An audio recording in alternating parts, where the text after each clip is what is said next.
Bonjour à tous, ici Maxime de Volatable Investissement. Aujourd'hui, on se retrouve pour parler d'un stock américain. Donc, c'est Johnson Johnson, une entreprise pharmaceutique des États-Unis. Une très très très très grosse entreprise, très belle entreprise d'ailleurs, qui a fait une augmentation de plus de 7% là, sur le mois. Voilà, juste ici, donc un petit plus 5%. Donc, on va essayer de comprendre pourquoi avec l'analyse de son Q2. Donc c'est parti, on voit déjà là que le bénéfice a été croissant, donc la date 20 actuelle 2,88, estimation 2,7, donc surprise de 7%, c'est exactement ce qu'a pris l'action, donc le marché suit exactement ce que pensent les analystes. Euh, voilà, donc vous voyez que c'est complètement croissant, on va essayer de comprendre pourquoi. Ce qu'on voit que c'est que déjà de base, l'entreprise pèse 442 milliards, donc, avec un rendement de dividende à 2 et un PER qui a 34. Donc je trouve ça vraiment beaucoup et je pense que c'est peut-être pas le bon moment, selon cet indicateur-là, de rentrer sur le marché. Euh, les médicales, normalement, s'échangent entre 15 fois les bénéfices, je crois, ou 20 fois les bénéfices.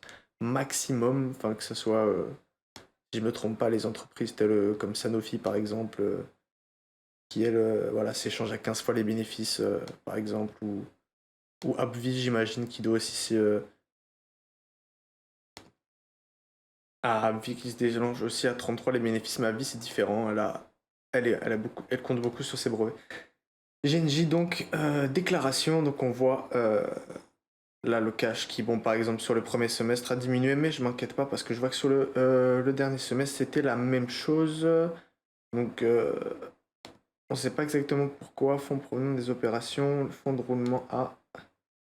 D'accord, donc c'est sûrement que compte créditeur, c'est que elle a fait rentrer de l'argent, mais n'est pas rentré dans les caisses immédiatement. Donc, moi, je vais voir le free cash flow moyen annuel euh, qui est stable et qui montait pas mal, mais qui a pas mal redescendu sur l'année.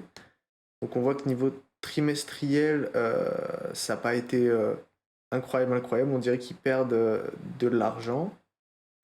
On va regarder ça tout de suite dans les actifs. Pourtant, les actifs qui ont l'air d'augmenter. Alors, qu'est-ce qu'ils font exactement de leur argent? Donc, total des actifs courants. Liquidité à long terme. Voilà, donc on voit que ils renflouent leur caisse, apparemment, euh, avec un total des créances qui augmente. Mais c'est pas grave, tant qu'on a énormément d'argent dans les caisses. Donc c'est pas mal, on a beaucoup de passifs immobiliers, avec une dette totale à 52, mais qu'on rapporte avant, c'est-à-dire que c'est complètement inexistant, quoi. Donc s'ils vendaient leurs actifs, ils rembourseraient leur dette en peu de temps. Ça a l'air d'être une bonne machine à cash. Si annuellement on a un free cash flow qui est à 17, elle rembourse sa dette en même pas 2 ans, quoi. Si elle arrête d'investir, dans quoi elle investit? Achat, vente d'entreprise. Ah bah elle a acheté quelqu'un en 2022 apparemment, en trimestriel, dernier quarter, je sais pas qu'est-ce qu'elle a acheté. Ça, d'ailleurs, ça serait intéressant de le savoir si vous voulez investir sur Johnson Johnson, de regarder qu'est-ce qu'elle a pu acheter et est-ce que ça va être intéressant pour elle. Voilà, donc ça a l'air d'être sûrement, vu qu'elle est leader, je pense qu'elle a une bonne raison de faire cela. Et les financements, par exemple, est-ce qu'elle elle continue à émettre de la dette? Ça, c'est pas cool. Ça, c'est pas cool. Par contre, elle fait du retrait d'actions, elle rachète ses actions.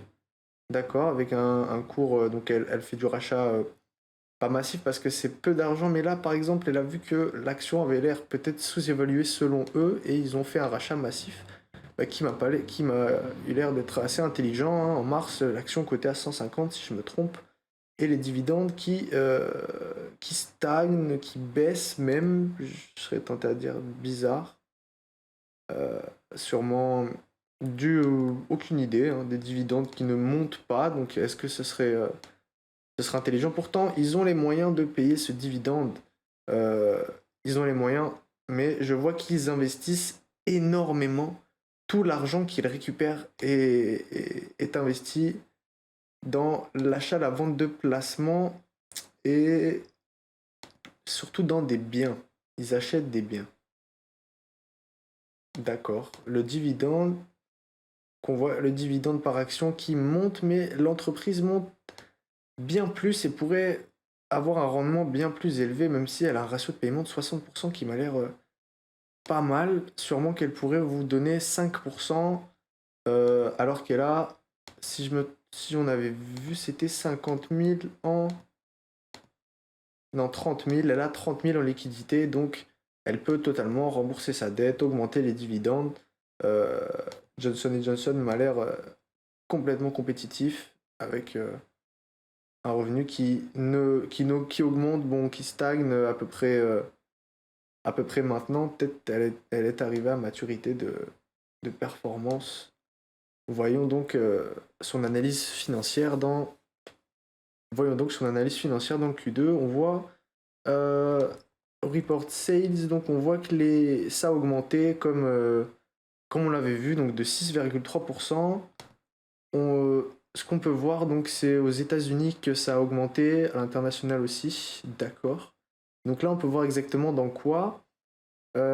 Consumer Health, ok, donc pharmaceutique aussi qui monte, MedTech. Leurs trois cercles d'activité sont encore en croissance. On voit qu'elle opère dans vraiment beaucoup de sujets. Donc là, par exemple, dans le pharmaceutique, elle est très très très très bien diversifiée. Donc on peut voir que c'est 13 milliards qui ont augmenté 3.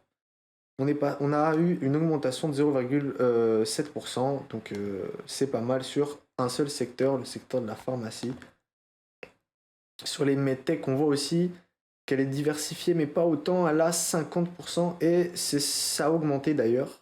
Dans Consumer Hill, elle aussi, là, elle est très très très diversifiée. Donc je pense que c'est très intéressant. Vous voyez en bas toutes les entreprises qu'elle possède dans le domaine Consumer Health. Donc Neutrogena, que vous pouvez sûrement connaître. Les autres, je ne les connais pas. Et ici, Abiomed, je connais. Mais les autres, vous voyez toutes les sous-entreprises qu'elle possède. Donc elle peut sûrement se permettre d'être énormément diversifiée, avoir un profit qui augmente. On voit donc l'augmentation des sales.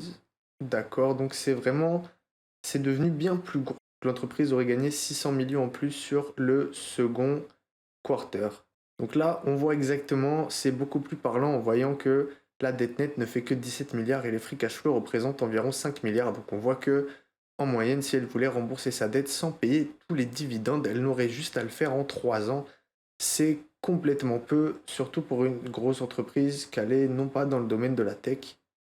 Mais après, c'est très cyclique. Je pense donc qu'à l'heure actuelle, son cours est un peu trop haut et j'irai sûrement chercher un ask vers les 140. Vers là, j'irai pas plus payer, étant donné que actuellement elle est valorisée à 33 fois ses bénéfices, avec seulement un rendement espéré à 5% si elle versait la totalité de ce qu'elle gagnait en dividendes. Vous voyez d'ailleurs là, son paiement ratio a l'air de 92 car les bénéfices qu'ils font sur les premiers et deuxième semestres ne sont pas aussi gros qu'ils ont pu faire avant avec les dépenses d'investissement qu'ils ont pu avoir. Vous voyez une marge bénéficiaire qui a totalement baissé pendant le Q1 mais qui est remontée extraordinairement à 20%. 20% qui me paraît vraiment pas mal. Après les analystes, l'objectif de prix est à seulement 7%. Donc si vous l'achetez aujourd'hui à 170, c'est que vous pensez vouloir 7 plus 5, ce qui équivaut à 13% sur un an, et sûrement plus car les analystes m'ont l'air pas mal optimistes sur le sujet, étant donné que c'est pharmaceutique, mais Johnson Johnson est une entreprise tellement diversifiée que ça me paraît impossible qu'elle baisse autant que ceux qui ne font pas de la grande consommation. Je pourrais même la comparer à une entreprise telle que Procter Gamble qui fait à peu près à casser aussi vers le haut après ses résultats aussi bons que J&J. Et voilà, donc je pense qu'à l'heure actuelle, Johnson Johnson est une très très bonne compagnie sur laquelle il faudra se pencher, mais je cherche un prix plus bas. Voilà, j'espère que vous avez apprécié la vidéo. Si vous avez apprécié, n'hésitez pas à vous abonner et à lâcher un pouce bleu. Et voilà, merci.